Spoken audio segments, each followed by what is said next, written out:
Damn, you look like a dad. Are you winning, son? No.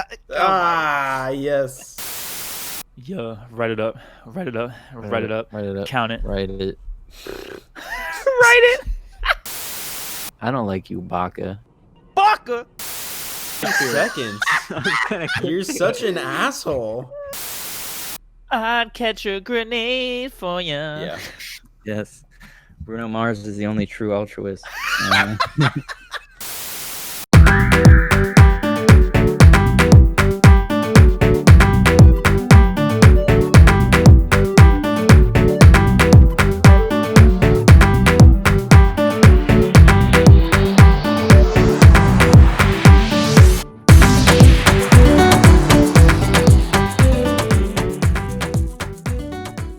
Hey, beautiful people. Welcome back to the Unboxing Life podcast. We are back in here. And of course, my name's David. I'm joined by my absolute boys. Yeah. What's Go good? ahead. So who said what's good? Is that Cameron? That's his name is Cameron. Yes. Damn. The guy who said yeah is known as Trevor. Yeah. I go We by are Ariana Unboxing Grande Life podcast. as well. So. That's another name, I guess. And he didn't actually tell the episode number again. It is Oh episode my 6. god! Hey, Give the man I was like gonna 3 get to it. seconds. You're such an asshole. Look, You're Trevor bad. forgets No, the we're name all of the bad in your podcast, words. and I Let the forget man take episode. the mic back for like 5 seconds before No. you fuck him For over. real. No. Asshole. Bruh. All right. All right. Let's get into our tradition Such a before Trevor tyrant. just kills me. All right. So I want to go first. Uh-huh. So I found this quote under this website called 50 Short Inspirational Quotes We Love, Best Positive Inspiring Sayings. And I was scrolling through them and I saw it and I read this one wrong. I'm going to read it correctly and then I'm going to read what I read. So this one is number 15 on the list and it's by Maya Angelou. And it says, try to be a rainbow in someone else's cloud. Mm-hmm.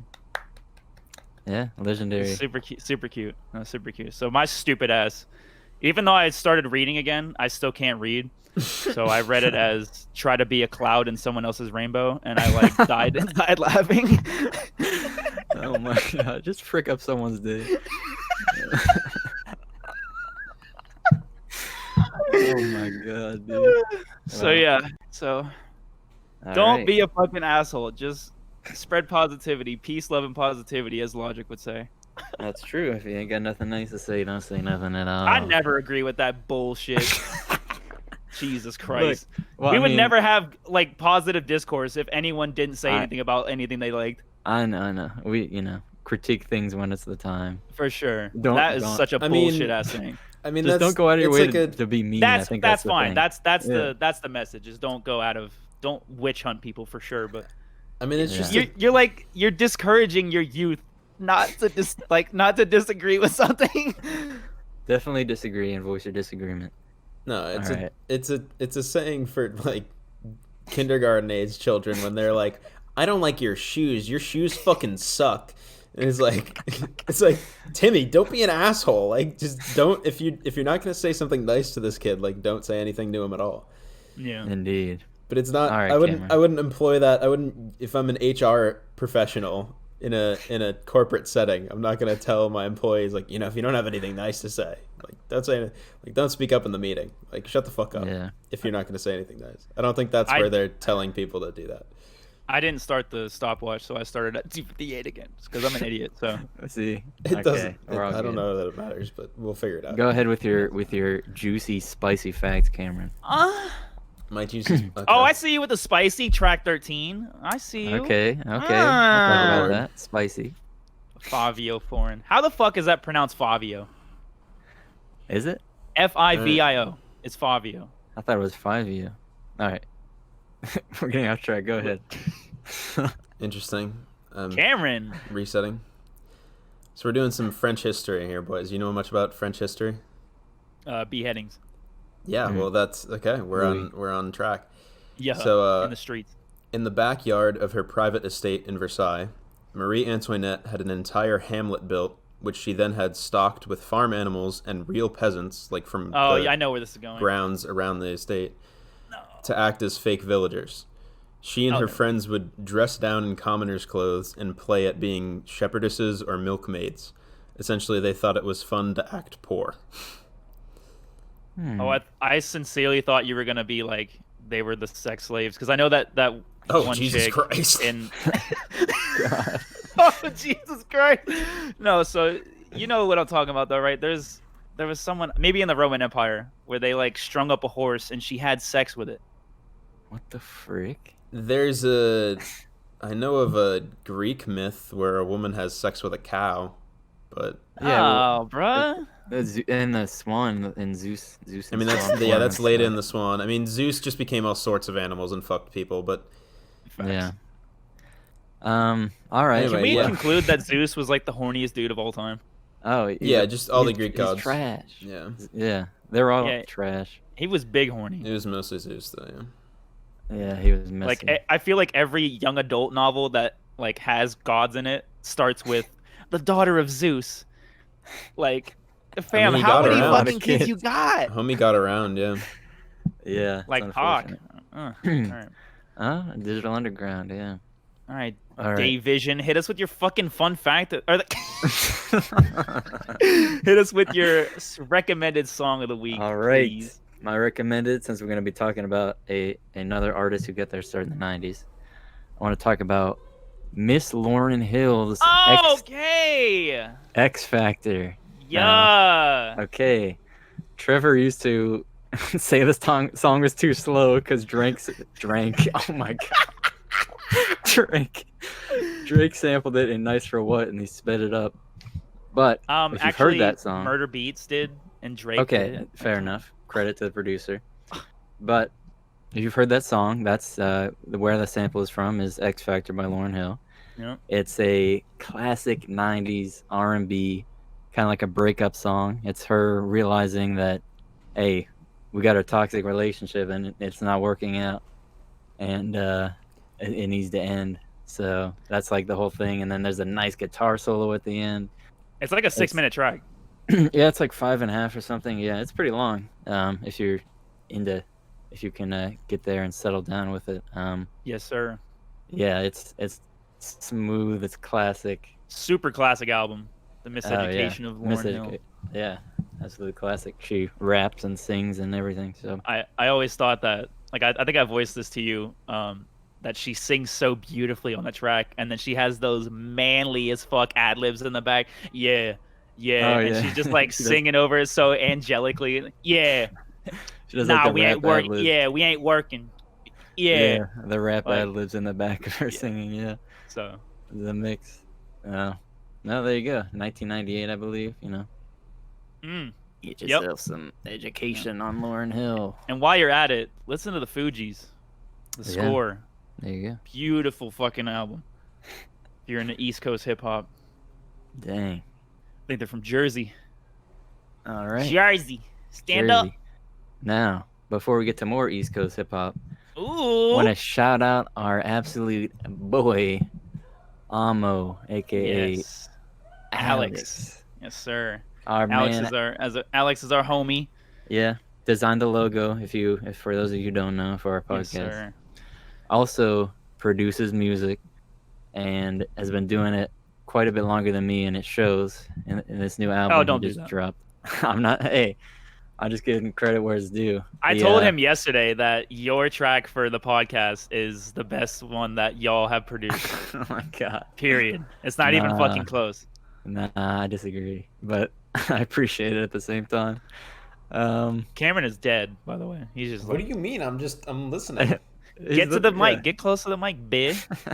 I'm pretty sure it picks So- up pretty solidly, but Okay, There you go. Alex has released a freaking dope new project called Paraíso, and it's 22 tracks, but a lot of them are really short, and it's like a beat tape, a mix of like tropical vibes, like Super tropical, yeah. Like yeah. a lot of the tracks are named like something on the island or something on the beach. Or yeah, something yeah, Like that. There's like sort of dance hall stuff, especially towards Yeah. the beginning, and then he does reggaeton and Reggaeton. which we're not going to be pronouncing right, unfortunately. Apologies. And then We're both little dirty gringos. Yeah, and then a little Latin trap towards the end, and Yes, it's just a sir. great mix. I genuinely, this is an impressive freaking beat tape. I really recommend it. You can just relax to most of it and just Just to be shout out to clear, Al. his Yeah. stage name is Amo. It's AMO. Yep. You can find him on SoundCloud. You can find him on YouTube. He threw it up. He doesn't have any social media because he's an introverted rat. And I've been trying to like drag it out of him that he needs to just start promoting the shit because it's dope. It really is dope. Yeah. But Well, that's a nice way of putting it. I know, I love him. That's what you just got to be harsh sometimes to get the point across. he's humble, and yeah, he's like a hermit who makes dope music and then puts it out, and just people who know, but we got to get it out there. He's got his drop. Before I forget to tell you this, because we had an epiphany yesterday going to Disney. His drop on the tracks is like, I don't know if he did anything to it or if he added any effects, but it's basically his bird chirping and just like just the one chirp, and it's like maybe a half a second bite, and it's super subtle. It's not anything like Metro Boomin wants some more, like it's not like super in your face. So if you're listening for it, you'll find it. But we found the perfect fucking soundbite for your drop. And it's when you say David swimming in that money last episode. Oh, that shit okay. we were in the car just talking, like, because we were listening to the Nas shit, and he had brought that up. He's like, "Yo, that was such a funny fucking moment," because he even timestamped it in the comments. Yeah. And he was like, "Yo, that should be his drop." I'm like, "Fam, you hit it on the nose." Dang. Seriously, dude, cut that shit up. That's a good idea. I feel bad having it be my own voice, but that's a great idea. Yeah. Yeah, fuck it. Dang. Yeah. Dope. So shout out to him. The last 3 Yeah. tracks are amazing. They're more my speed. Of the Latin trap. I think Ropiendo is one of them. That's that and FIFA are my 2 favorites on there. And he even he told us straight up that FIFA was his favorite on there, and it shows because he just it booms so loud. There's beautiful pianos on it. There's a nice little saxophone kind of solo at the end. It kind of gives you the World Cup vibes you were saying, David. Yeah. Those are a couple of my favorites. I really like La Calle. That's fantastic. There's a lot to like. I'm listening to it again, like I'm in the process. So yeah. So shout out to him. Shout out to AMO, all caps. Let's go. Yeah, we are. Now, some so more. Let's stay in the music vibe. Yes, sir. Do we want to get into Illmatic first impressions? Should we? Well, or do you want to wait? What about the new one? Yeah. I think we should start with the older, and then get with the newer. Give Cameron some room to talk. Yeah. Okay. For sure. He's been a little absent. Just to set it up, a couple weeks ago, we recommended Cameron Illmatic, one of the the seminal classic hip hop album that he's never heard before or heard the of. Debut album from Nas. From Mr. Nasir Jones. Yeah, 1994. So, what did you think of this album, having listened a couple times, Cameron? So yeah, I've only listened a couple times, so not like we're not gonna do nearly like we're gonna do just a little segment, not a Kendrick Lamar to Pimp a Butterfly episode. A whole fucking episode. Yeah. So yeah, listen a couple times. I think what Trevor said when you guys recommended it was very accurate. I believe he said it's like very in your face, like he's just like rapping at you kind of a thing, and so that was super accurate. I didn't really know what to expect, I guess, because all of the 90s rap I've heard is just like the very, very big and popular Tupac and Biggie songs. Okay. And so I expected this is very much not that. Yeah, exactly. I expected a production similar to that, and it wasn't at all. So yeah, I mean, it was just like, it wasn't nearly as flashy as like what I normally listen to and what you'll hear today. And everything. Yep. The beats are just like super simple, and they loop nicely, and he just like raps the whole time, and then there's a hook, and then he raps again, and it's just like verse, hook, verse, hook, verse. So yeah. Did you have any standout tracks on your first couple listens? He's only listened to it like twice in full. So yeah, I mean, like "Life's a Bitch" was a good song. I like that a lot. Sir. I realized I had it up, and then I think I got rid of it when I was doing the fun fact thing. But maybe you can pull it out if I just it was like visualizing life and realism and actuality. Or Oh something yeah, like that. the beginning of the AZ verse. What's that bar? That's right at the start of Life's a Bitch. Yeah. Yeah, I know, Easy. but what's the? I was trying to say, what's the exact bar? But I don't know it by heart. Anyway, whatever it is, it's a bar that fucking like when you listened to Logic pull that out, you probably knew exactly where it came from. Because I've heard, I don't know what fucking track it is, but I know Logic says that. Oh, you're talking about the hook, right? Yeah. So to give a little background on what Cameron's saying, there's a track called shit. What the fuck is the track called? It's on Young Sinatra 4. You guys keep talking while I look this up. Young Sinatra 4. Yeah. Shit. Yeah. Yeah. So anyway, I was listening to it and I realized like there are these. I realized that that's kind of how my rap experience is going, is that there are references that Logic is making, and if he's making them, then obviously other rappers are probably as well, that are like very obvious homages to like landmarks in hip hop history, and I just don't get them. Like they just go over my head. So like I thought like that's like an original thing that Logic did, and then I come to find out like he wasn't like. There's no way he's trying to claim that as his own because it's such an obvious reference. Yeah. Yeah. That's like the beautiful thing about hip hop in my eyes is like I went on a tear with classic albums like a year and a half ago, and Drake does this a lot where he just pays homage to older like hit lines like that, and everyone does it in hip hop. Like every lyrical rapper, I hate to use that term, but everyone that like gives a shit about hip hop will do it at some point. And the track that Cameron was talking about is actually called YSIV, which is Young Sinatra 4. And in that he samples the hook from Life's a Bitch, where he's like, life's a bitch and then you die, that's why we get high. Oh yeah.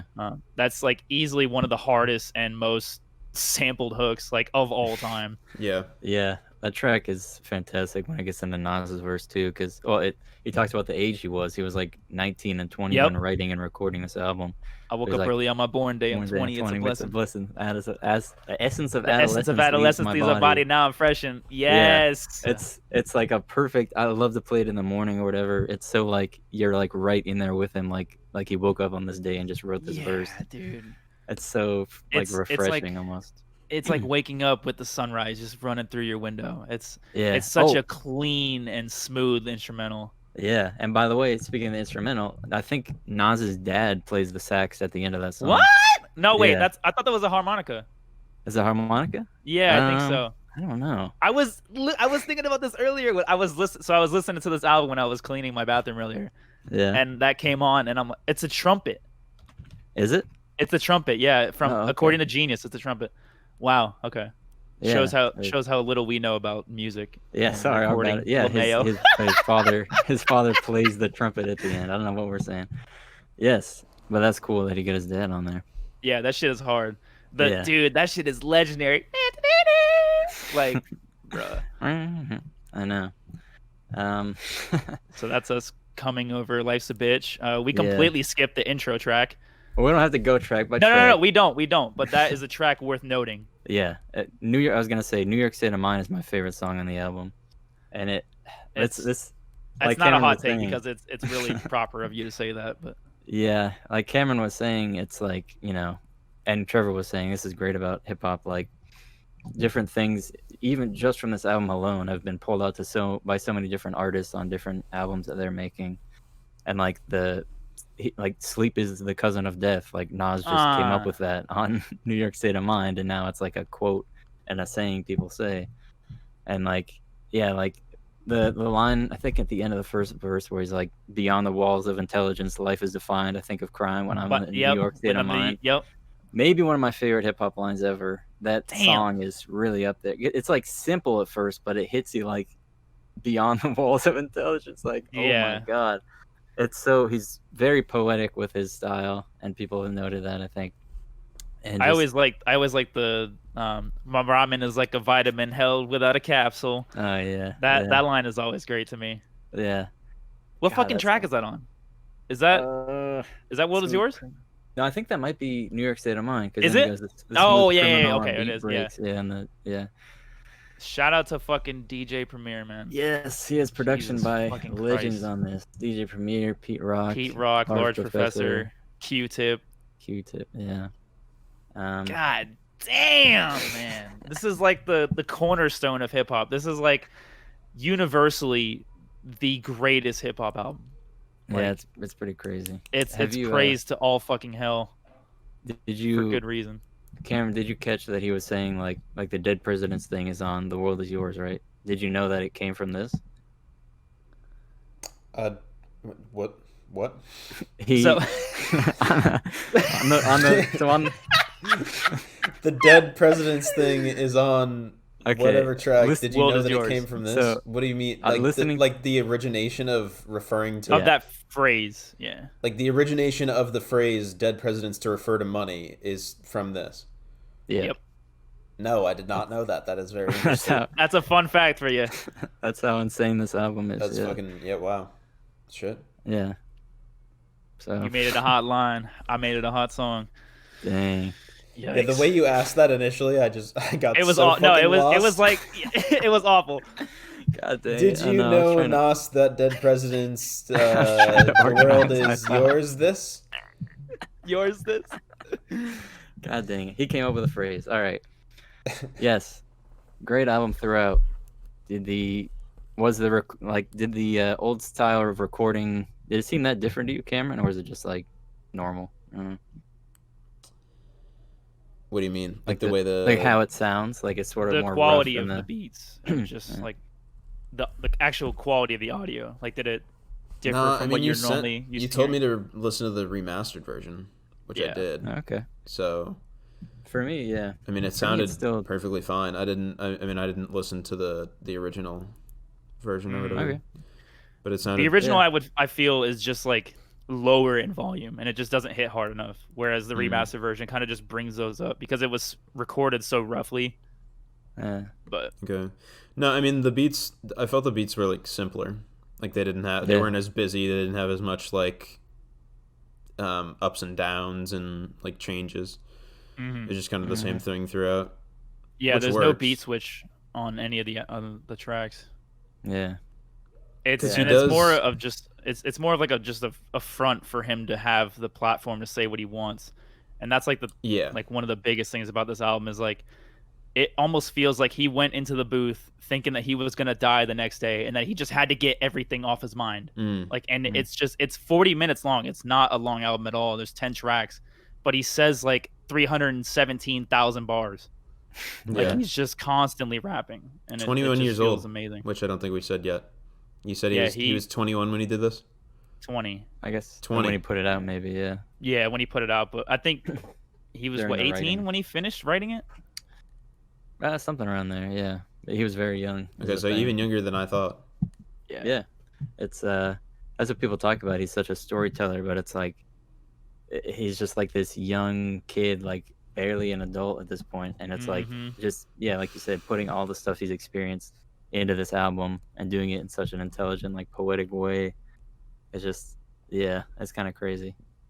And I'll have stuff where it's like he's bragging more, but even I Like don't on know, like Represent, yeah, he's almost bragging on most of these songs, but it never felt like he was that like like he was fronting on you. yeah, he's never like trying to be larger than life. He's like, this is who I am, and this is what I stand for, kind And of. this is what I came from. Yeah, and just So, What's your so David is your favorite track is New York State of Mind? mhm. Okay. So I've tried to hustle and bustle with this fucking topic. I can't pin it down. I'm just gonna give you all like half the album that I love, but I probably love The World Is Yours the most. Oh yeah, I think The World That's Is so Yours good. is super fun. It's almost like what I would think New York is, like just in audio format. Like I Mhm. feel like I could just throw this on and come out of a subway entrance and look up around me and see the concrete jungle and be like, this is New York. Like it bleeds New York. yeah. So that's my pick. Represents super Yeah. hard.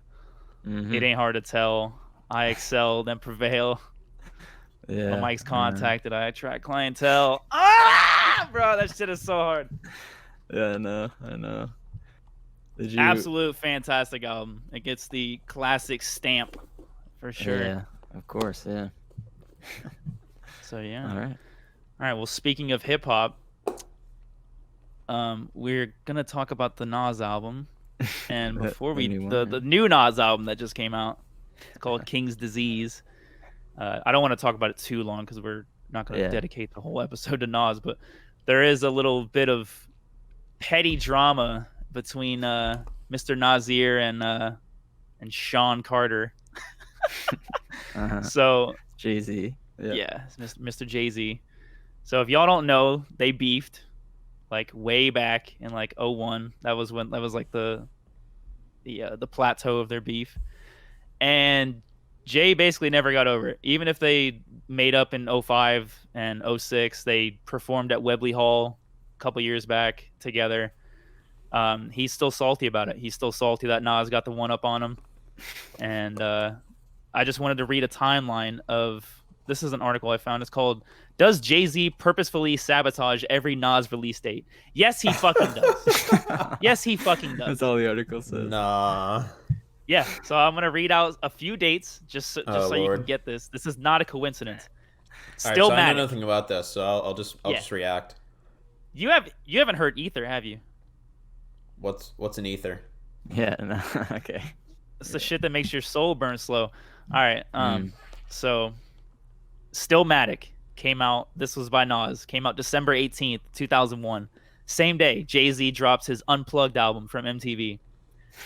November 30th, 2004, Street's Disciple came out from Nas. Collision Course, Jay-Z and Linkin Park, November 30th, 2004. Nas' Greatest Hits album comes out November 6th, 2007. American Gangster by Jay-Z, which was kind of like a movie soundtrack, but it was also his album. It was really weird. Came out November 6th, 2007. Nasir, Same day. Same day. All these are the same day.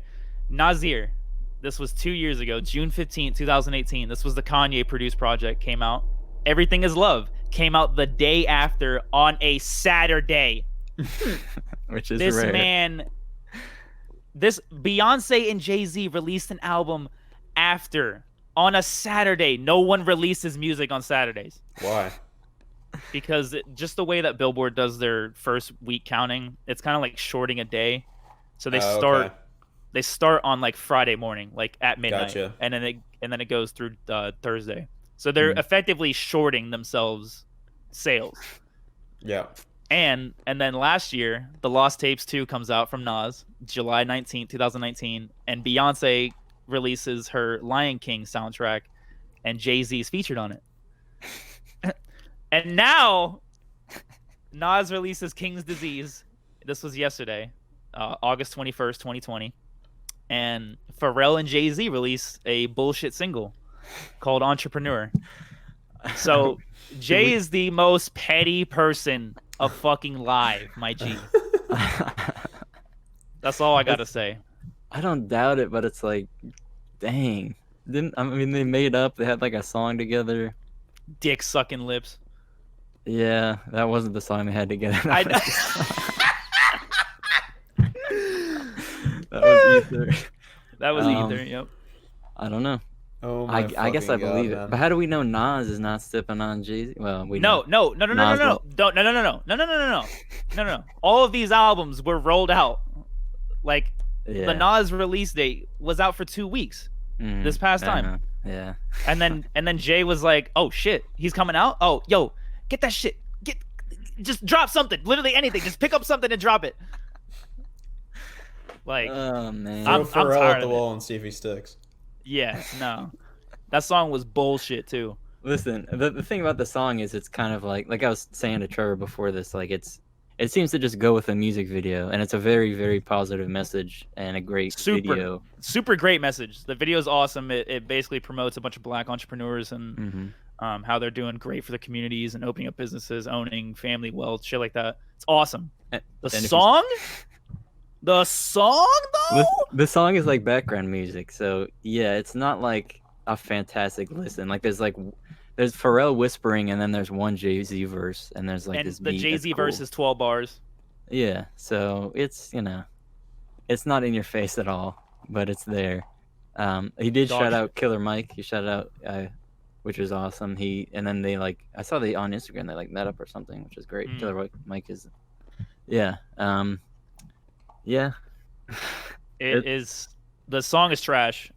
Complete garbage. The whole verse that he does put on there is great, but I feel like he's just mixed out of it. Like he doesn't even sound like he's in the same room as the beat, which is kind of how he sounded on the Jay Elec album last year, or actually that was this year, I think. Dang. Do we know what the beef is about? Did you guys say that? Well, it's Like, it's why? So the origin of it was like I think he wanted Nas to do a verse on his debut album, Reasonable Doubt, and it was for a song called Bring It On, and Nas kind of ghosted him, didn't want to have anything to do with it. So in spite of that, he sampled the line that we were just talking to you about. I'm out for dead presidents to represent me. He made that a whole song. It's called Dead Presidents 2. Yeah. And since then, I think after that, Nas would do a little subliminal disses here and there, but it didn't come to a head until Jay had performed this song called Takeover, which is on his Blueprint album at Summer Jam, which is it's a music festival. Yeah, I know. Yeah, so he had performed that diss track before it officially came out, and then the album came out that September 2001, and then Nas came out with Ether, which is like one of the biggest diss tracks of all time, 2 months later, and then shit just kind of came like that. And then I mean they publicly made up since then, but I guess they've done a few tracks together. They've done Black Republican. They've done Success. Yeah. They performed together at Webley Hall, like I said, when that reopened. Yeah. So I mean, they're technically not beefing, but Jay is like one of the pettiest rappers alive. And he like never like after Takeover, I don't think he ever like name dropped anyone for a diss. Like it's always subs, just like Aubrey does it. Yeah, he's on the. I feel like he's not gonna directly diss someone because he's on to like bigger and better things and stuff. Yeah. But it's interesting. Yeah, I don't know. Just let Nas have an open release date for himself. Facts, dude. Seriously, just let my boy have some room, and let's get into the album because it's fantastic. Yeah. How'd you feel about it, David? I feel like I've been talking so much. Yeah, you've listened to this more than me. I've listened to it once yesterday, but I enjoyed it quite a bit. It's almost the length of Illmatic, which was an interesting comparison. Yeah, it's totally like 38 different. minutes. Yeah, and it's like, it's something Cameron I noticed. Unfortunately, didn't hear it, but that's fine. That's something I noticed. Nas is, we talked about how Nas is a storyteller, and then he did this on Nazir as well, and then he does this on this. It's like he'll still do the same vivid storytelling, but about just like the stuff he's experiencing now, which is very real and authentic. But it's some of it to me isn't as exciting when he's just talking about like not exciting. I don't want to say like I'm excited. Like the stuff he's talking about was very real and dark, and it just seems more irrelevant and like it would hit you harder. That sometimes he's talking about like now like I'm eating shrimp with pasta and all this stuff, and it was weird that I felt like he Linguini. I just got that. Shout out to G-Eazy. Dang. And he talked about relationships a lot on this, which is fine, but it surprised me how much he was doing it. Like he got the firm back together, and then all of them except Foxy Brown talk about relationship issues, and I'm like, this is a legendary like collective. Like you don't have to be at people's necks, but I don't know, maybe go a little different. The production though, like people worry about Nas's production. It's done by Hit Boy, and it was great throughout, I thought. Facts. And overall, he had really like important messages, and the flow like no one else but Nas can do, just sort of talking about things. And that was a meme for a long time for him, like how Nas just picks shitty beats, and it's not true. It really isn't true. That's just really shitty to say. But the past couple projects have been a little lackluster, especially that Kanye album. We're not going to talk about it, but it's. I thought it was okay. Nah, that shit was not it. But the Hit Boy shit was great. Killed that shit. The features were incredible. Don Toliver killed that fucking Yeah. Replace Me hook. That's that and Car 85 are my favorite tracks on there. Mm. If 27 Summers was longer, dude. Oh, Oh my god. that was You got to great. go back and hear it. No, yeah, I thought that was great, and I liked the definition because Yep. he defines what King's disease is. He's talking about Yeah. gout or whatever. Like you get, and it doesn't have to be just rich people, but you get rich or you get success, and then Big headed. yeah, certain things come to bite you. Get you some lemongrass, Yeah, some he's saying, cherries, like some cure- alkaline water. try to cure gout. Yeah, but it's like trying to, and it's cool that he grapples with like trying to find the antidote for getting too big of a head and trying to just like or like getting too wrapped up in his own like wealth and success and just sort of doing other things besides that. So that's a cool theme. And I really liked Blue Benz. It was like the second track. Yeah, The yeah. production was insane. The beat kept like transitioning. Oh Yep. my god. That the first time that it transitions like a minute in, it's so hard. It's like Yeah. it's got that modern 808 bounce with the snare that he picks is so hard. No. I got that stank face when that song's on. Yeah. It was There solid. were a couple tracks I wish were longer, like 27 Summers and the intro were just way too short, but yeah.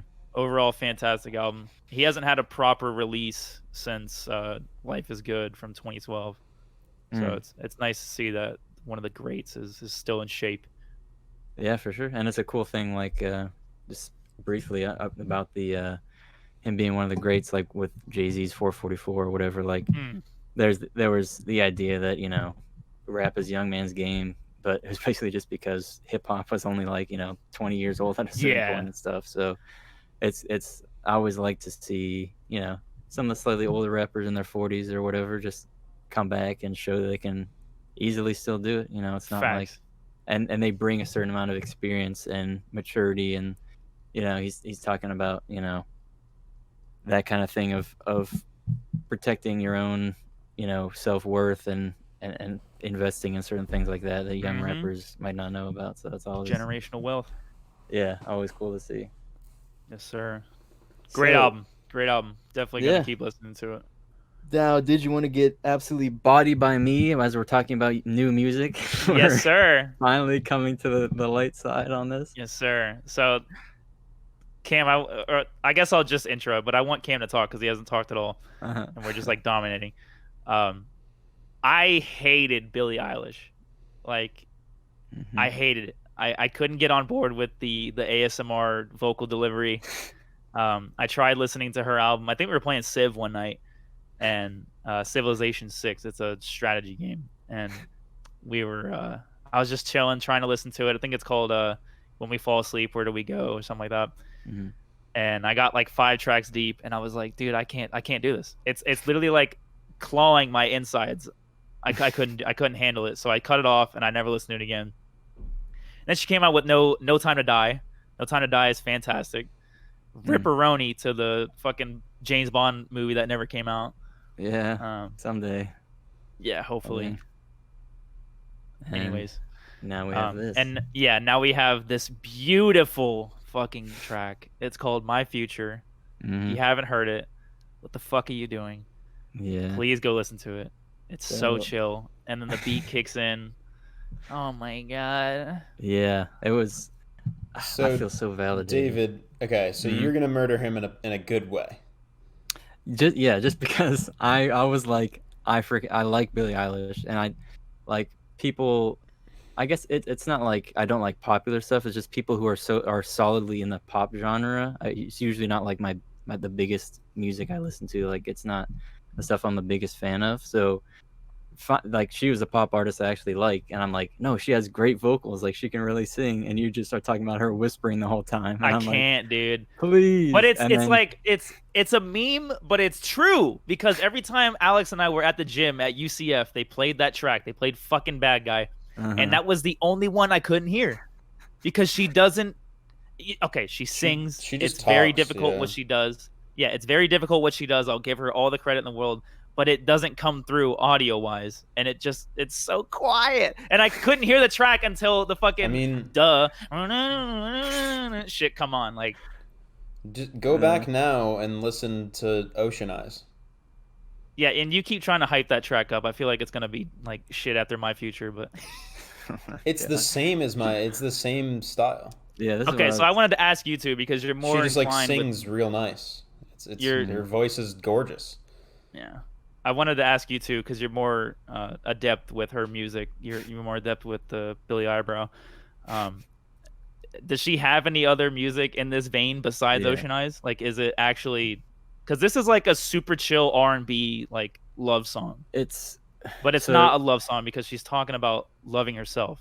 yeah, which is a great. The Yeah. lyrics are great too. I would say like Zanny and After the Party's Over are very similar to this, and she has like when she'll do the. I guess she does the stuff where she's kind of whispering or whatever, even though it's in key and everything. But every No, song, okay. Let me just cut you right there. It doesn't matter if it's on key. I'm not telling you that. I know. I'm just saying that the whispering. I hate when people whisper. Yeah. I know. So it comes off that way. But keep Yeah, going.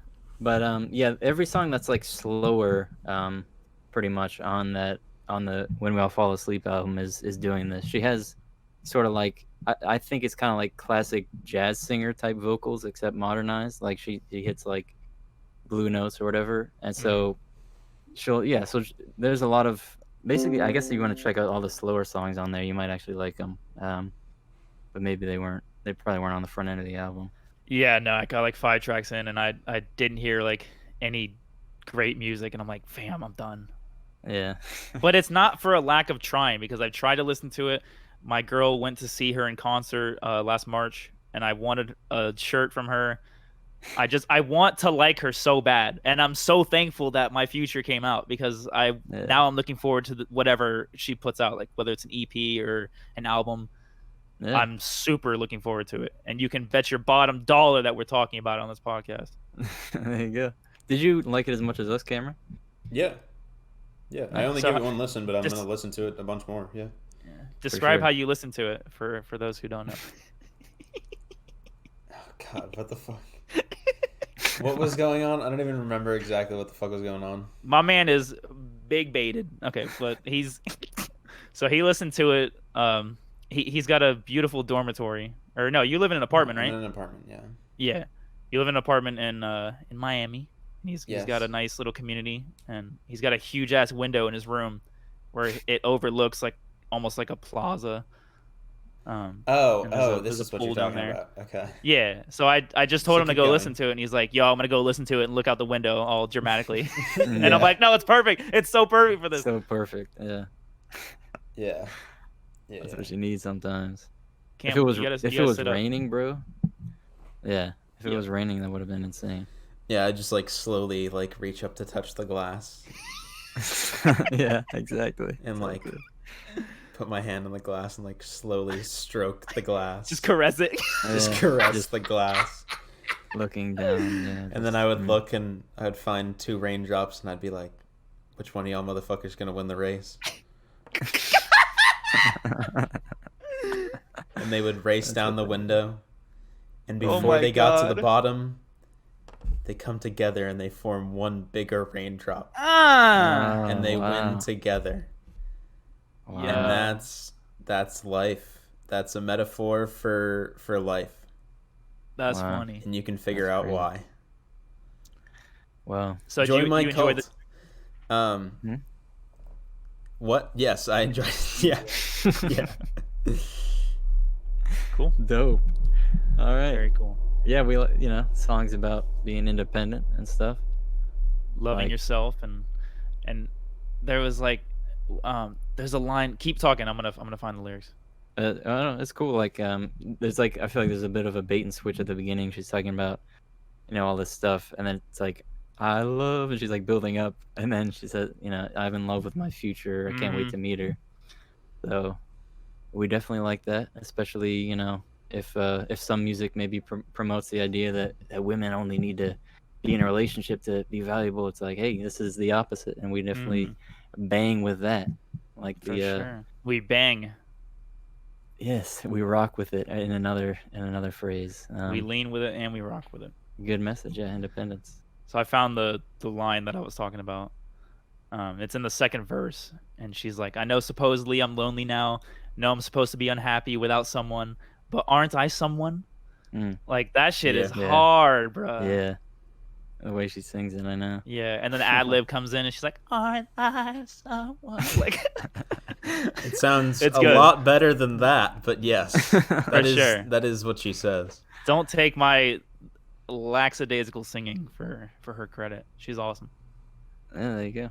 So shout out to that, and I'm a new fan. I hope to hear Hey. more good music. I from am her. a new man.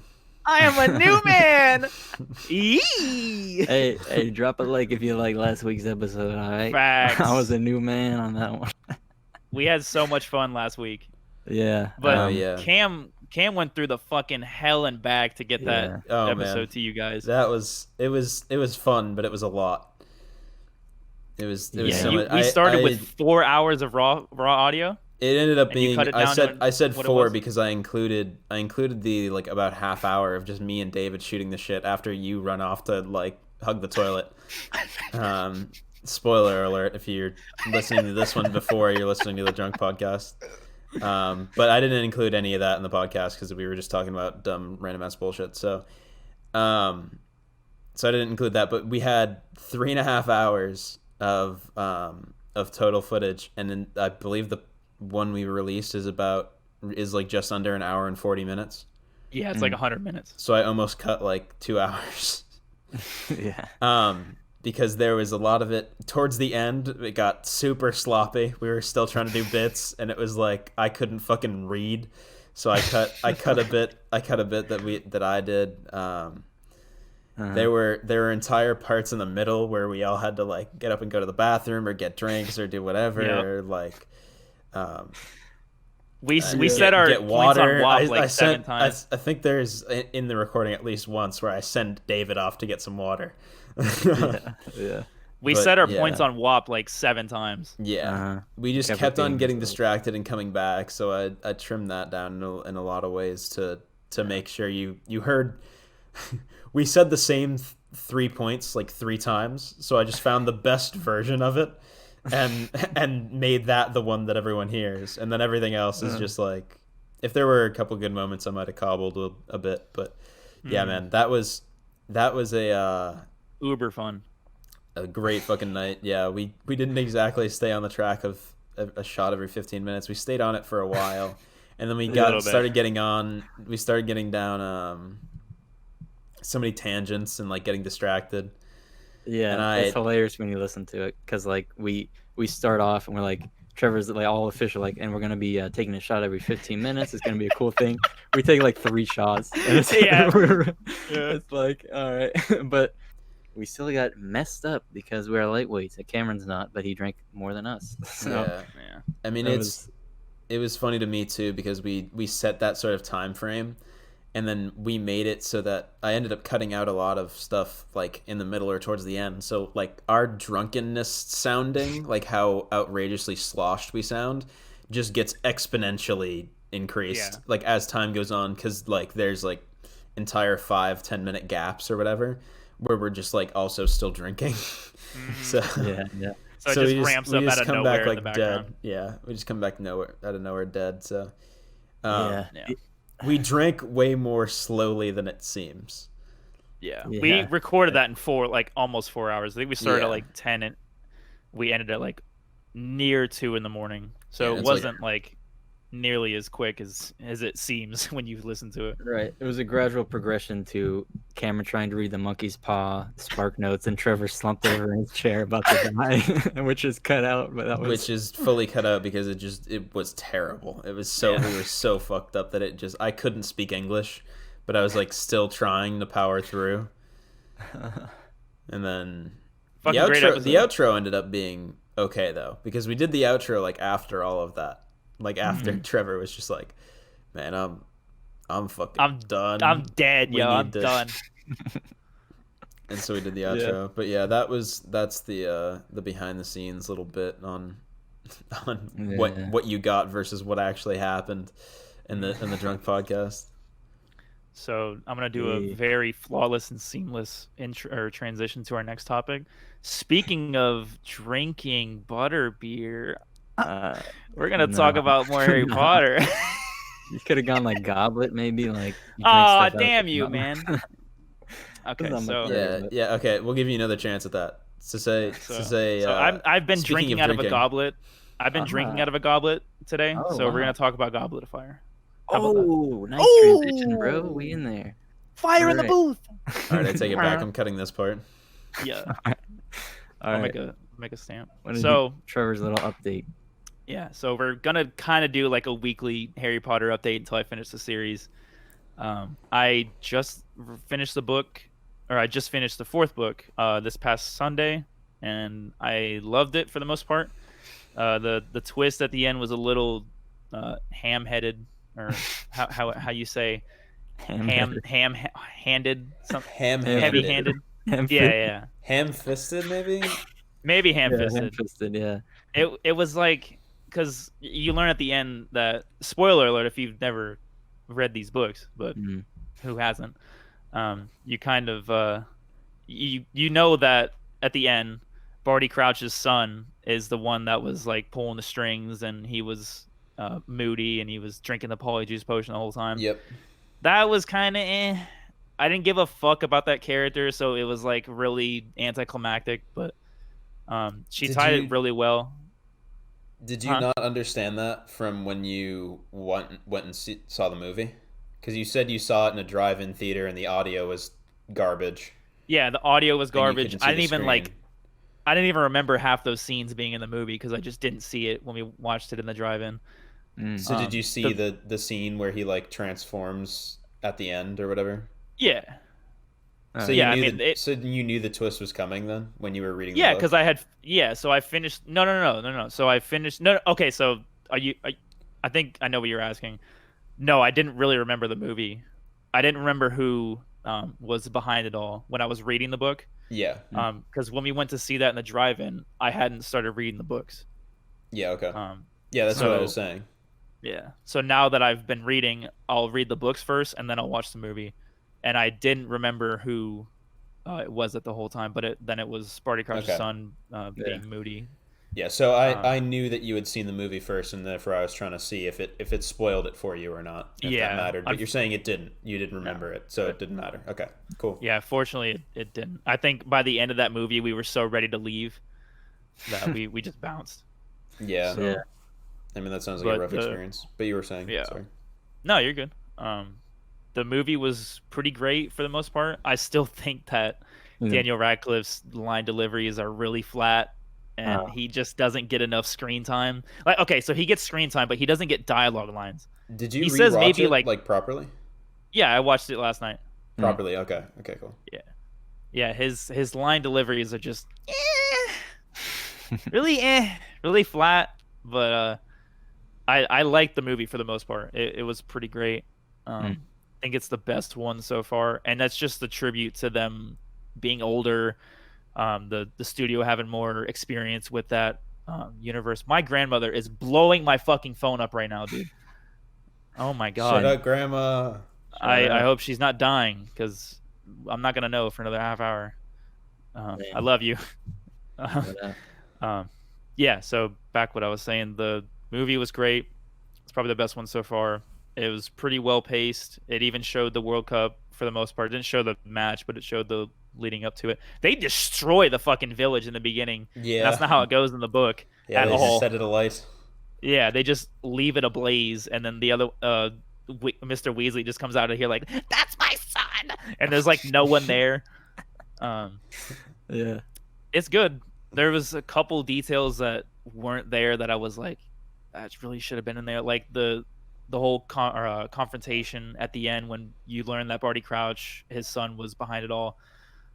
They have a talk with Cornelius Fudge, who's the Minister of Magic, and they basically, he's like really in denial about Lord Voldemort being back, and how they're not supporting them, like they're not supporting Hogwarts in this upcoming war. He doesn't want it to be true, and they don't. That's like a huge plot point for me, at least in that book, and they don't show it in the movie, so I was a little bothered by that. But I mean, it was a 2-hour and 40-minute movie, so I mean, what can they do? Yeah. It hasn't launched the book yet, and it's like they cover like the really exciting stuff and Yeah. get you. But Bagman wasn't even in the movie though. Who? Bagman? Ludo Bagman. He's the magical sports head at the Ministry of Magic. I forgot about that. Yeah, he's not even there. Crouch is Percy Weasley's boss, and in Yeah. the entire book, he calls him Weatherby. He doesn't even know his last name, but Percy like jerks him off the whole movie. He's like, "Oh my god, Mr. Crouch is so great." Yeah. I remember that. Yeah, but they don't even introduce Bagman. I was kind of like confused, but they just cut his character. Yeah. Well, Anyway, it's don't you think now, like especially that it's getting into the more intense stuff and the special effects are getting better? It's really cool to see like the stuff in the books visualized though. Yeah, Like in front yeah, of you, it's like, cool. like the port keys, and then obviously like the dragons, like him actually fighting a dragon and flying around Hogwarts and stuff. Yeah, Like seeing those kind of scenes are really cool. It's like stuff that you can't really describe so intently in a book to like kind of give that sort of like him being up on the building. yeah. Stuff I like mean, and that's funny that you say that because that didn't happen in the book either. Yeah, I would assume he doesn't even not, leave the because stadium. that's like something that you can't really even. Yeah, it'd be like really hard to write about in a book, but it's really exciting to do in a movie. So Yeah, I mean, she could have done it. She could have wrote it. She's a fantastic writer, so she could have done it. But I think she just did it tame, and they just like expounded upon it because it's a movie and they want it to be exciting. yeah, Right. But that was one of the points that I gave the movies credit on, is just like visualizing those beautiful books. yeah. Yeah. Is that so? And It is cool to see it on the live screen. Dang. There's your weekly update, I think, from Trevor. And I actually speaking of the dragon part, that this might lead into our next topic. I went on they turned that into like a ride, right, at Universal Yeah. in Florida, and I went on that. That was another one of those ones where I almost felt like I was dying, because it's a motion simulator ride and you're going inside, and I was like, I don't know You're what- talking about Forbidden Journey. Okay. I think so. Yeah, I was like that's the 13 or ride in Hogwarts at Universal. Yeah, and I'm like 14 or something, and I'm going in there with a couple of my family members, and I'm sitting in between them. As soon as the screen starts and we're like going through the air, I start kicking them and going, "When is it over?" And I start closing my eyes, and I'm just like dying, bro. That ride was terrifying to me. It's Oh, awesome man. though. And the whole time Harry's like, "Oh, come on, fly with us, mate." Yeah, yeah, And yeah. I'm just like, "Oh God!" That accent? I'm crying. Yeah, the accent was perfect, I'm sure. I hate when they there's show money. Aragog in that ride, because I'm Oh, like deathly afraid of spiders. Deathly. Oh yeah. Hey, Mars. Yeah, I Mars. feel you. It's Yeah. scary. It But, is quite creepy. Which, speaking of theme parks, I have a Disney COVID story to talk about real quick. So, Alex and I went to Hollywood Studios in Orlando last week, and we've been trying to get on this ride. It's called Rise of the Resistance. It's a Star Wars ride, and it's the newest one there. And the way they do the queue is really weird. They have you, the second you get in the park at 10 a.m., they open this virtual queue, and it fills up in like 40 seconds. So you have like next to no time to get a seat. And then when you get the seat, you're put in this group to get on the ride, and you're not even guaranteed a spot when you get in those groups. So it's really tough to get on. So being that the world is struck by this virus, not a lot of people are going to Disney, and we thought it was the perfect time to go and try that ride.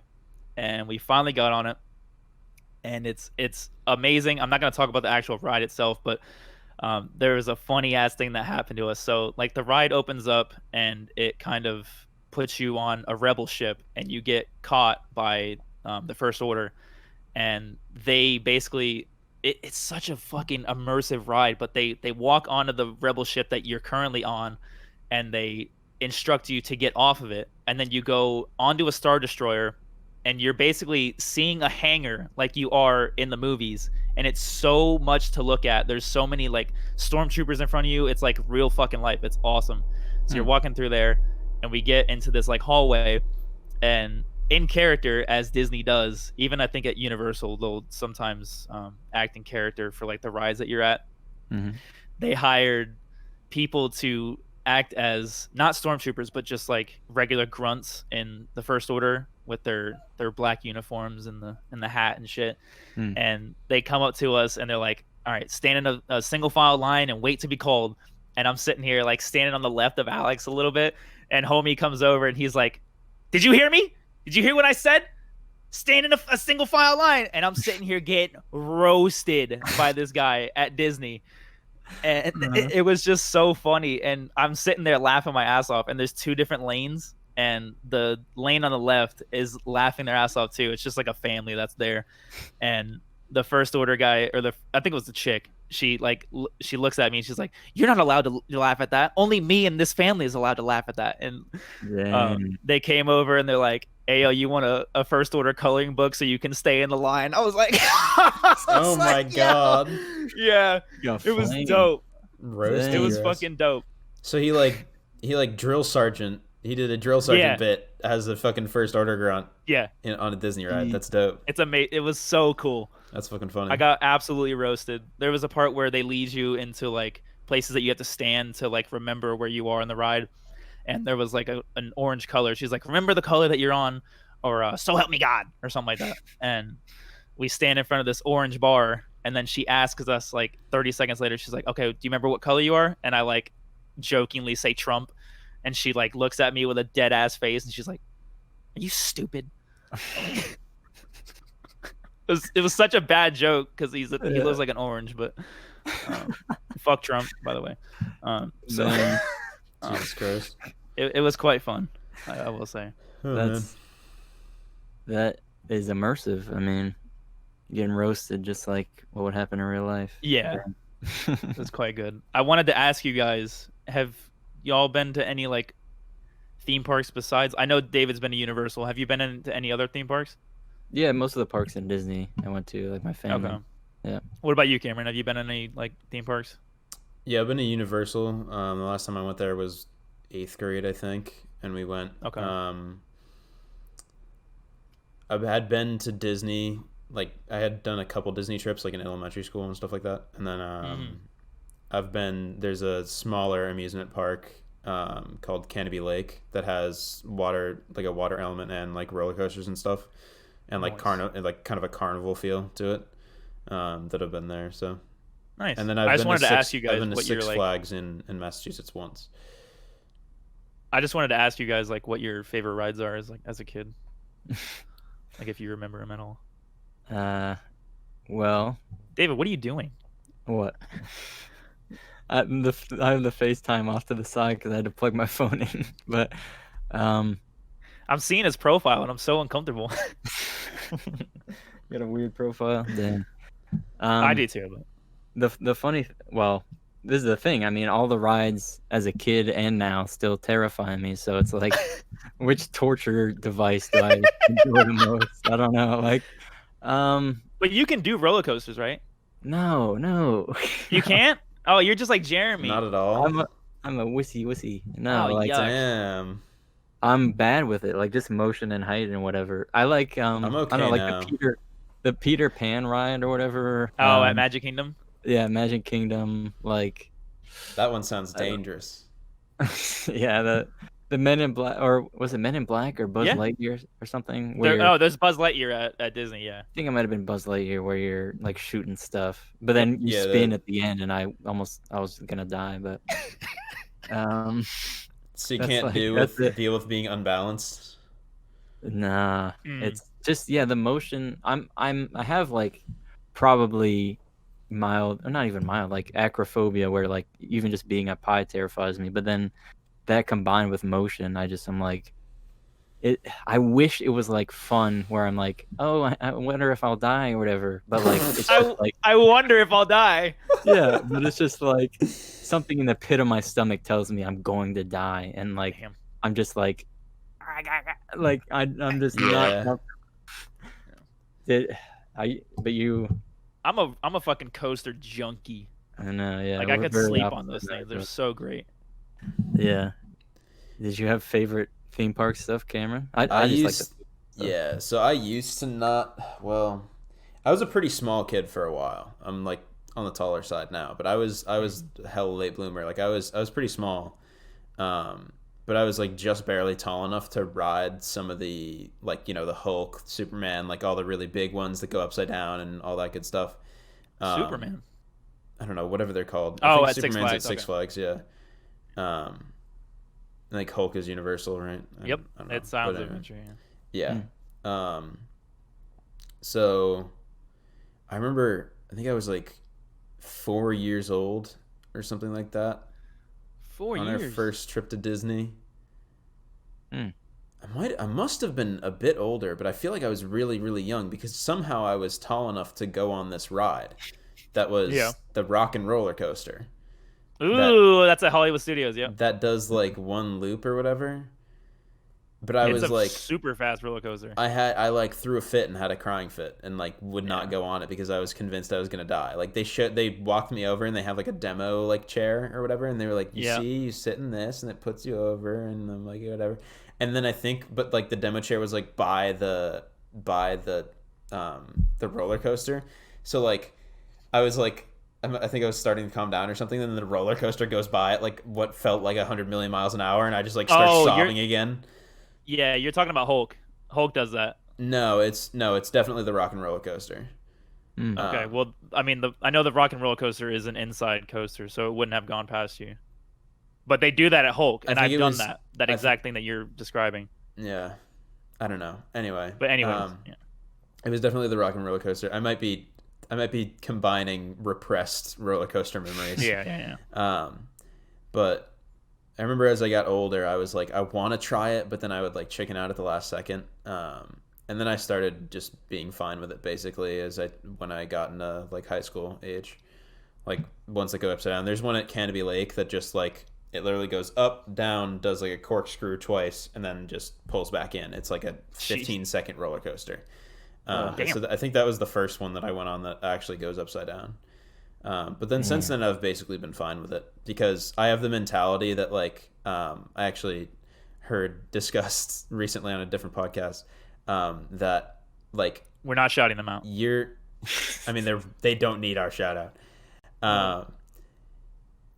Like amusement parks and water parks and whatever stand to lose way too much money if you die on there or even like get injured because their reputation will be forever that like, oh, that's where that guy fucking died. Yeah. And so they or no they got longer decapitated and disemboweled. If all these rides aren't perfectly safe, like they will just like lose their business.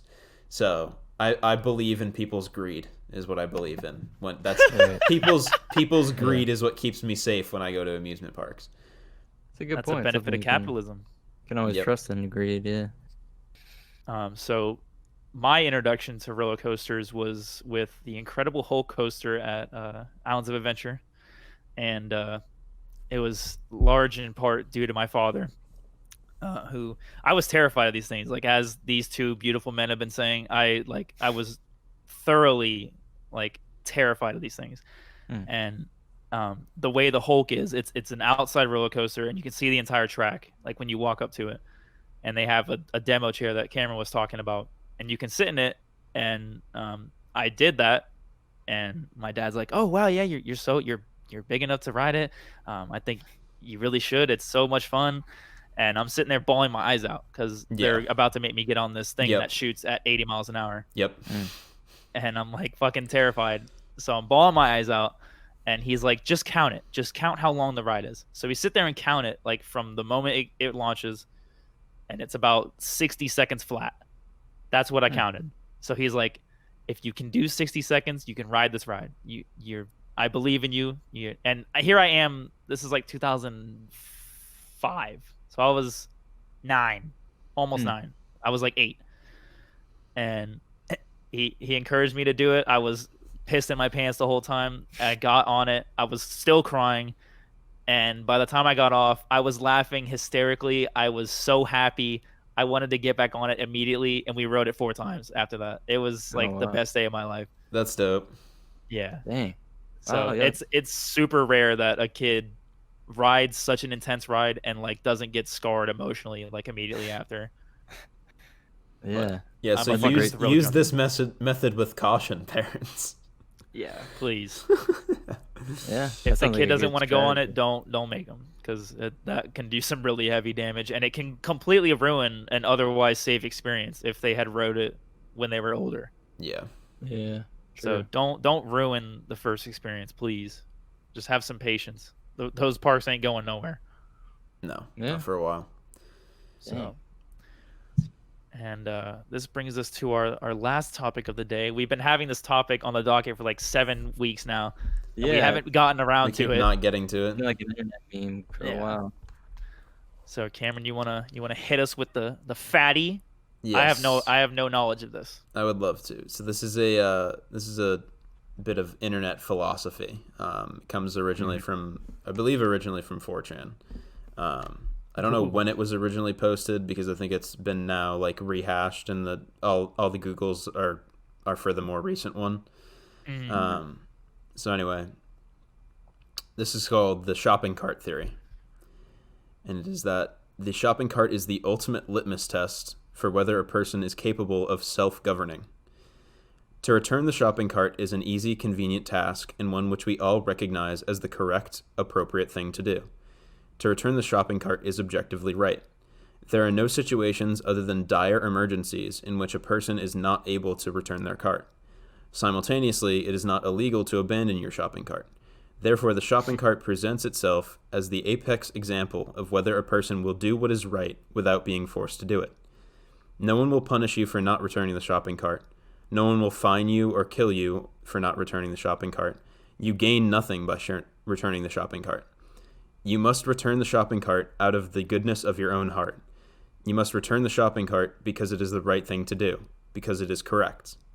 A person who is unable to do this is no better than an animal, an absolute savage who can only be made to do what is right by threatening them with a law and the force that stands behind it. The shopping cart is what determines whether a person is a good or bad member of society.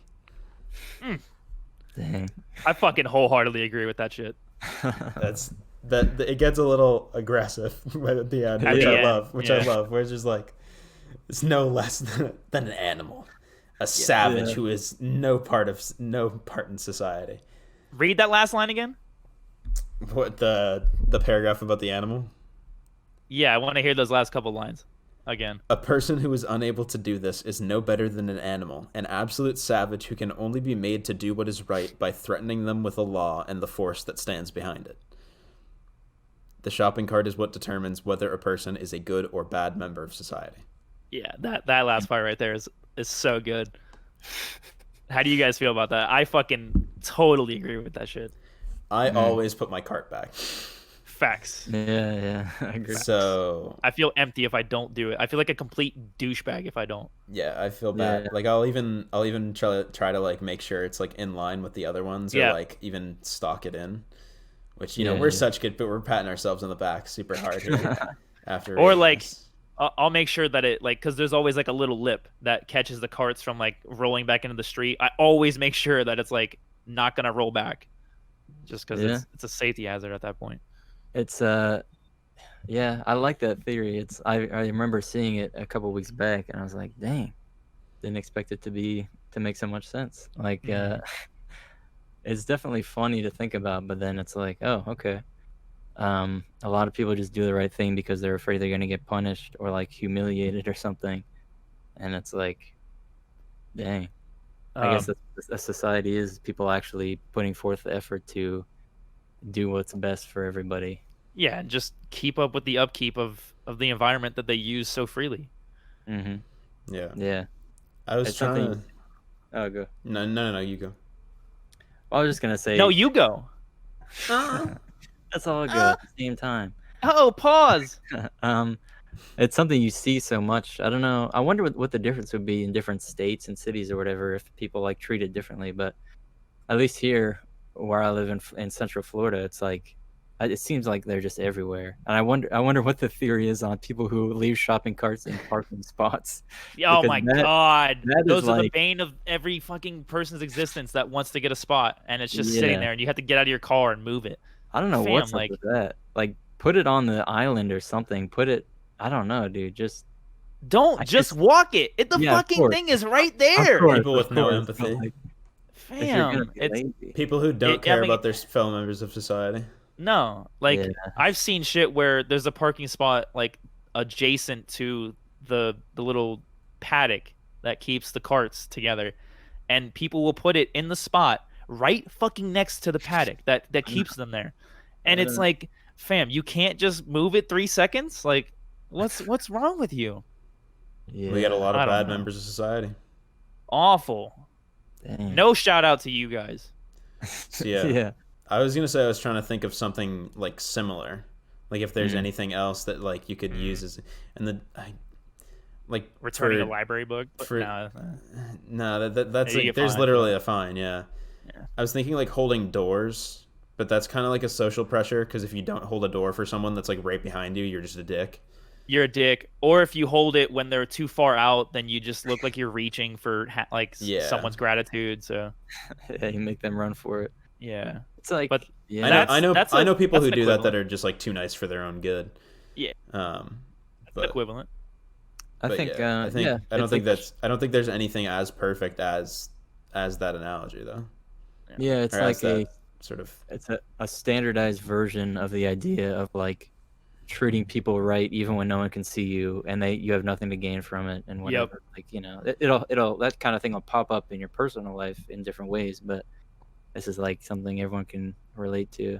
Be the same person that you are behind closed doors as you are in public. Yeah. It reduces a lot of anxiety. Like I remember when I was a kid and I would like, you know, blatantly lie about something or whatever, and not to say that, you know, obviously I still make mistakes nowadays, of course, but like, you know, when you're younger it's more frequent and like you don't realize the value of okay, I don't have to pretend to do something else. I don't have to act like I did something else. I don't have to just like You don't have to white lie about everything. yeah, you don't have to change who you are, and you can be more confident in like, okay, no matter what you do or what we're doing in public, like I'm just gonna do the same thing, and I'm not gonna just throw out my principles or whatever. Yeah. Yeah, And it really is a principles thing because it's like at the end of the day, like theory says, it's up to you. hmm Do you want to be the better person of yourself that you can be? yeah. And I know we're getting super deep and like almost philosophical about this, but that's how it should be. Yeah, it's internet philosophy. Yeah, I mean, it's Yeah, the that's simple exactly thing how that it can should be. become something more expansive. Yeah. And it's like, so you know, we all know that there is a guy. You see the guy every once in a while. That it's his job to like go and get the shopping carts from Yep. the corral or whatever, the cart corral, and like bring them back to the store for people to use. So everyone knows that if I leave it here, there is a guy who gets paid to come get this. You can argue like that's not technically his job, but even like his job is technically get it from the corral, not clean up the entire parking lot of Yeah. them. But even if that's so, that like if you deem it that, oh, it is his job to like come get this, you can still put it back in Help the him out. corral to help him out and to not obstruct other people like trying to park. So like once you leave, like that's the point, is like once you leave, that situation is completely removed from you. Nothing that happens there is ever going to come back to bite you. There's not going to be any sort of final destination where someone like crashes into the shopping cart and it like kills your firstborn child or something. Don't say that because it might. Jesus, yeah, Shit, I'm- bruh. it's unlikely. That's If It's unlikely, but I believe in karma. If that happens, I'm a prophet, and someone should tell me and probably stop me because it's not going to end well. dang. So, but like, you know that even though you'll never interact with the people whose lives you affect by like they can't park in that spot or the guy has to go out of his way to do extra work, it's like you're still just, you know, doing it just because it should be done. Yeah. Yeah. I am getting creeped up on by a lawnmower. This guy is just like yeeting and going. Oh, really? I am on too. on the side. I can't is it hear being it. picked up? I can't hear it. No. So. Okay, good. But I wanted to talk about, are you guys content with the shopping cart theory? Because I wanted to talk about a very related subject.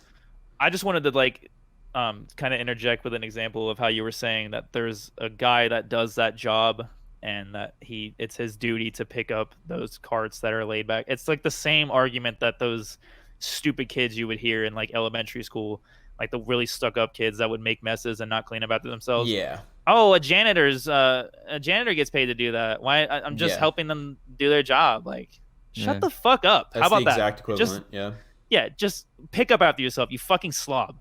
Yeah. Yeah. Like Yeah. just because someone will do it doesn't mean you shouldn't do it yourself. Yeah, like, bruh, you don't have to get paid to be a good member of society. That should be its own reward. Yeah, it's about how you want to be. Who do you want to be? Yeah. What were you trying to say, Cameron?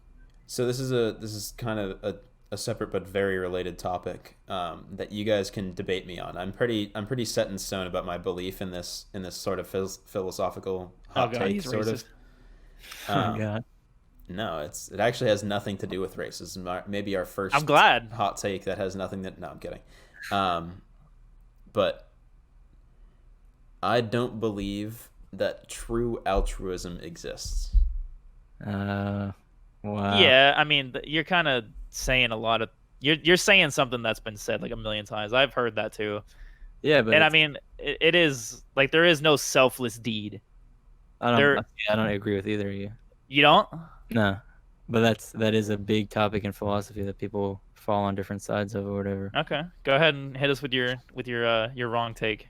I'm joking. I think if you do the right thing for like an example of if you help this person out, you'll get hurt in some way. It doesn't have to be a drastic way, but like you don't even necessarily get a warm feeling inside, but you still do the thing to help this. Like when you're putting the shopping cart away, it's not like it's obvious you're not going to get a material reward, but do you really feel like warm and fuzzy every time you do it, or like wow? I certainly do.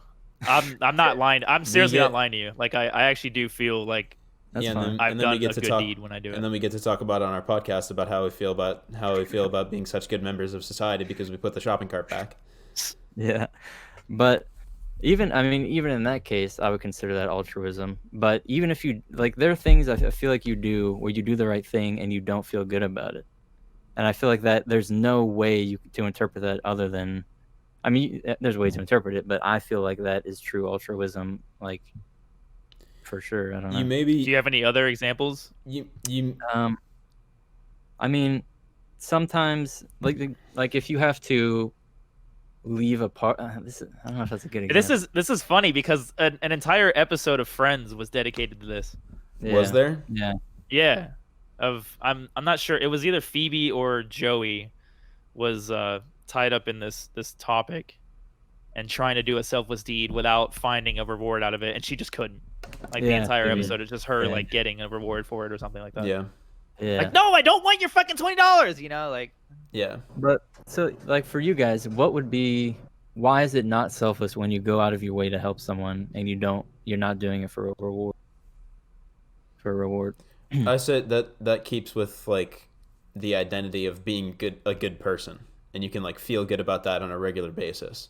Like you don't necessarily like feel like you don't get like a rush of dopamine. It's not like, like ripping a cigarette or something. You're not feeling good in that moment consciously for putting the cart back or like picking, like someone drops something on the street. And I mean, not in COVID, but pre-COVID, someone drops something on the street and you like pick it up for them and like give it back to them or whatever, or holding doors or whatever. It's all part of the image of like, I am a good person and I deserve good things. Like that's the mental image that you can hold because you do all the little things. And that's your kind of like overall reward. Yeah, humans, I just saw this like little tidbit. Recent work suggests that humans behave altruistically because it is emotionally rewarding. Yeah. No matter how little or big that reward is, doesn't really matter. I believe that, but let me think. I think this comes down to examples for me at least. Yeah. Because we can talk in circles all day about this kind of behavior, but at the end of the day, I need something to visualize. If you like leave, let's say, I don't know, you leave a date or something to go, like someone needs your help, but they don't even know they need your help, right? Like you remember that, it's like if you remember that you mess with their car or something, and you're like, oh, I'm gonna leave this thing that I want to do, and it would make me feel better. Like you would feel better if you stayed on that date with the person you liked, but you go and you like fix their car up, and they don't even mention it. I So mean, sure, but you're still doing it because you want to. of course you want to, but that's not what altruism is. Of course you want to. You do what you want, but it's like you would feel better if you didn't do it, but you still do it. Right? Like the reward is higher on the other end for you, Yeah. but you So I thought of that while I was thinking about this earlier, and it's that the idea of altruism isn't that like the net gain is lower, it's that there's no net gain. yeah, but there's a net loss here. That's what I'm saying. You would have a like, let's say it's the No, first but date you're having. you can't like subtract the one gain from the other. It's the fact that a gain exists in both circumstances. Okay, but then if you're doing it for the gain, why would you take the lesser gain? You're right, it's not logical, but it's still not altruism. I think it is. I think that's exactly what altruism is. It's not, you're not doing it for the reward. There is a slight reward of thinking you're a good person, but in this example, like you forming that relationship with a person, or if you just like whatever you want to go home with them, that's a much bigger reward. But if you take the other option, then you're doing it for some reason, but it's not the reason of I'm gonna feel good about this, I'm gonna get a reward, whatever. You might feel bad after you do it. Like I've done things like that. I feel bad after doing this right thing. That's like the good thing to do. But so why did I do that? It's just because it was the right thing to do. And people do act like that. I don't know if it's necessarily common, probably not. But and I'm not saying common like no one else does this. I mean like in your life, like a lot of times there's some sort of reward, but I don't think it's not common, but I think people do it sometimes. I feel like Cam is just like waiting to burst. Go ahead. It's funny because the entire time I'm staring at your ceiling fan too, so it's like it's throwing me off. It's throwing me off a little bit. Okay. One of the parts you made was about like the lesser Yeah. or no. What did you say? God damn it. I had it and then I lost it when I talked Was it about the a lesser ceiling fan. reward? My entire being. Yeah. That someone does it like altruism. Like I don't say there's no true altruism in the sense that people do things actively for the reward only ever. I'm saying it's impossible to do something and not receive a reward. But okay. I don't know. If you think about if you don't think of yourself as a good person, there are people and there have been times in my life where I don't acknowledge any of the good deeds that I do. But if I still did even a small good thing during that, what is there any, not even tangible, is there any kind of, can you call that a reward? Like I don't feel anything towards it, but I still did it. Like I've done little good deeds or whatever and not felt a single thing. I might as well be dead with how I'm feeling about it. You might be a sociopath. No, I was gonna sometimes say, so are you saying like only sociopaths can be altruistic? no, Because I'm not a sociopath, I but- could maybe get on board with that.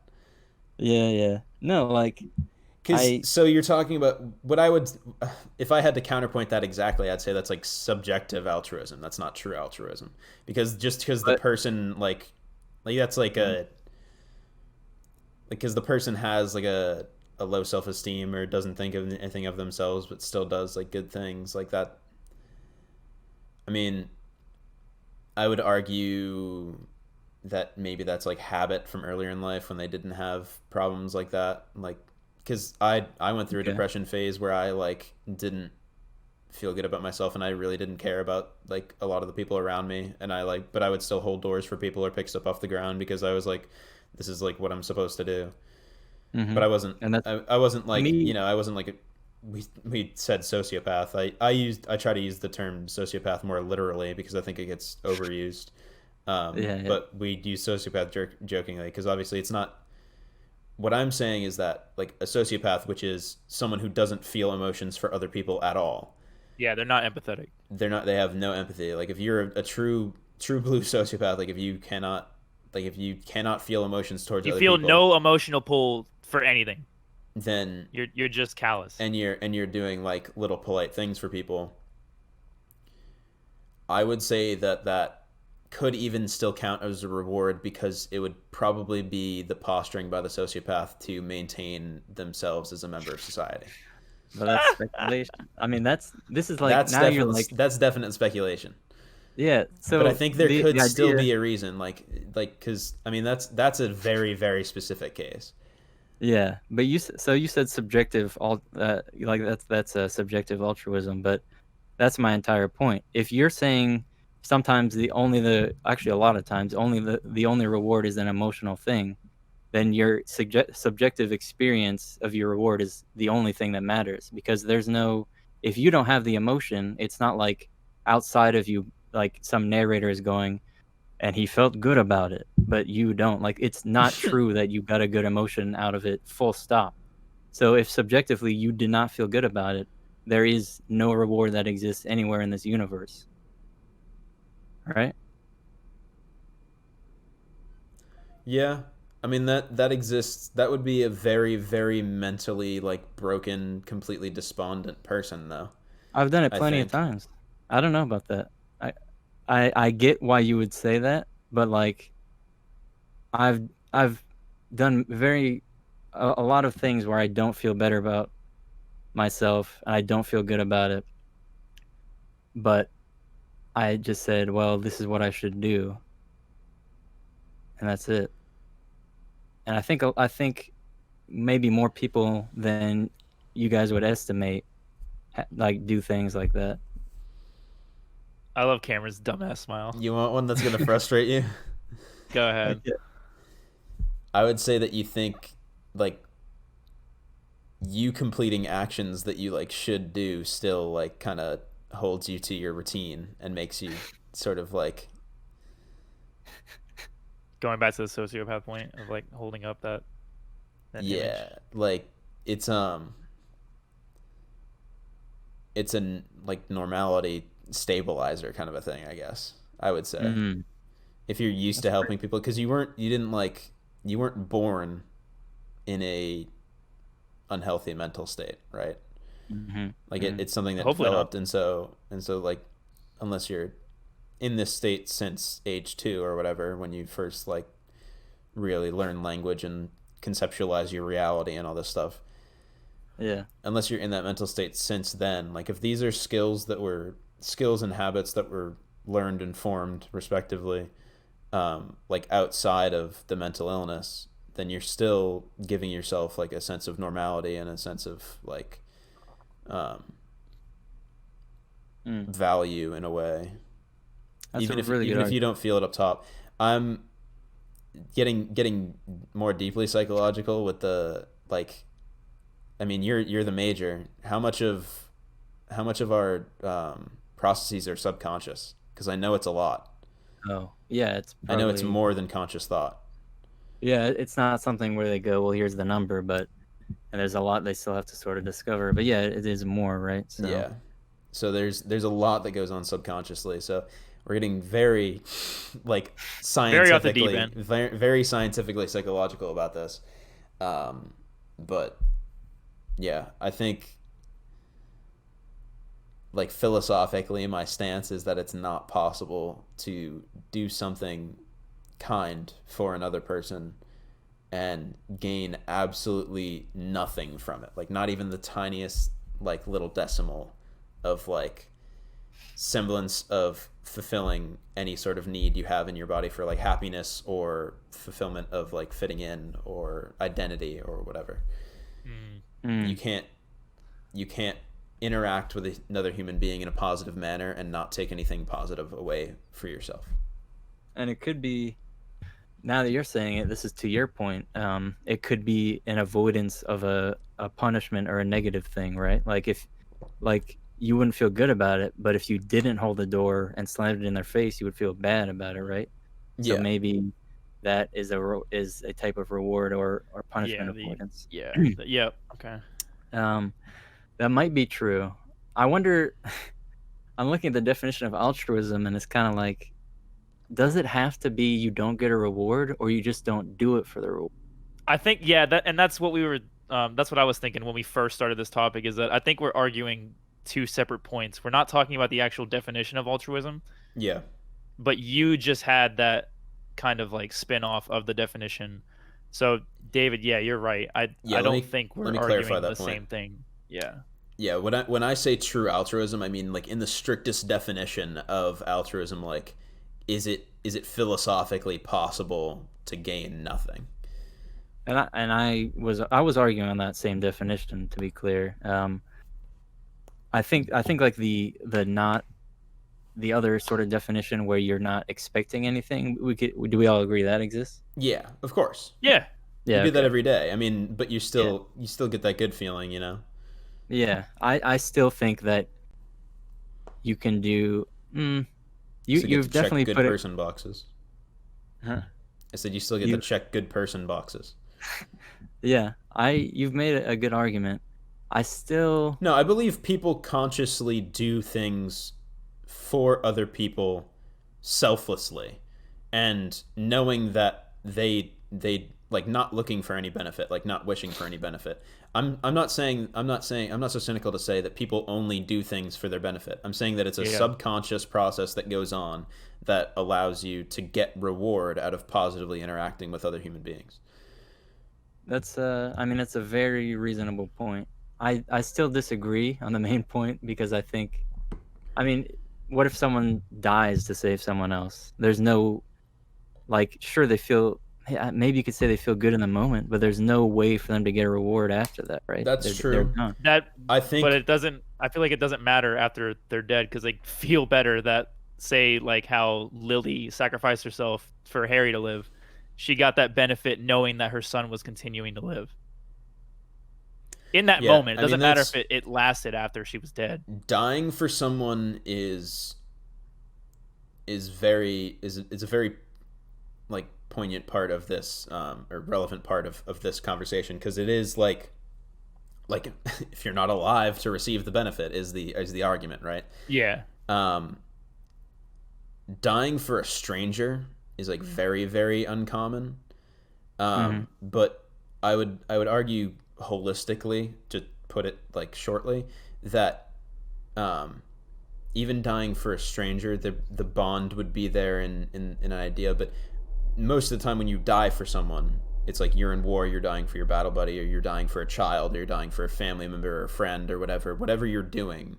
However you go into this, possibly sacrificing or definitely sacrificing yourself to like maybe save another individual, there's a bond there that's sort of like a preset cognition, where you're like, if you have that bond of responsibility, and you have this image of yourself that says like, I protect other people, and so you're not necessarily receiving reward. Is a weird word, because we can talk about like the physical things that are a reward, like you get money or whatever, but or dopamine, if we go like fucking super microscopic on it. But you get like a net positive in your own mental state, I guess, where you're like fulfilling that responsibility. And I mean, humans have a very, very complex relationship with death and dying and everything, and that's for another podcast. And that's a very long topic. But so I think people feel about it like a set way, and so like I can't imagine what it would be like to see in front of you the opportunity to trade your life for someone else's, in a way. I can't imagine feeling that way, but I feel like that's the kind of like defining moments, kind of movie moment, right? Where like you become the person that like you were meant to be or whatever. I'd catch a grenade for you. Yeah. Yes. Bruno Mars is the only true altruist. That's getting put at the front of the podcast. Yeah. Dang. Well. That's Maybe that's a great debate. I think we Put your probably thoughts should on- wrap it up. Yeah, I say we wrap it up there. But if anyone has thoughts on this, please comment. I want to hear. I like this stuff. I want to hear more. Yeah, arguments please about comment for sure. it. Give us a like if you're feeling up to it.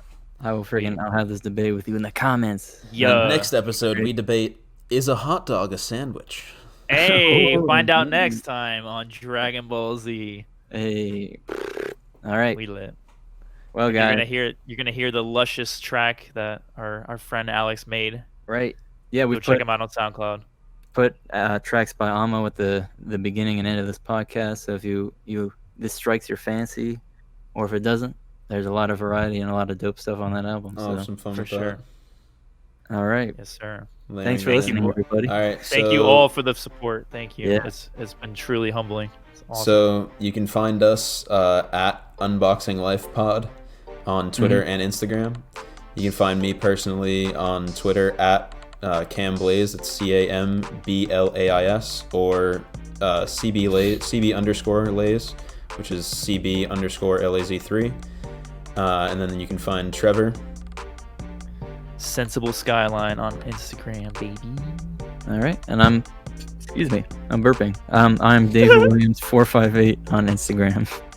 All right, very cool. And we're the Unboxing Light Podcast, baby. Hey, thanks guys. See ya. Peace out, baby.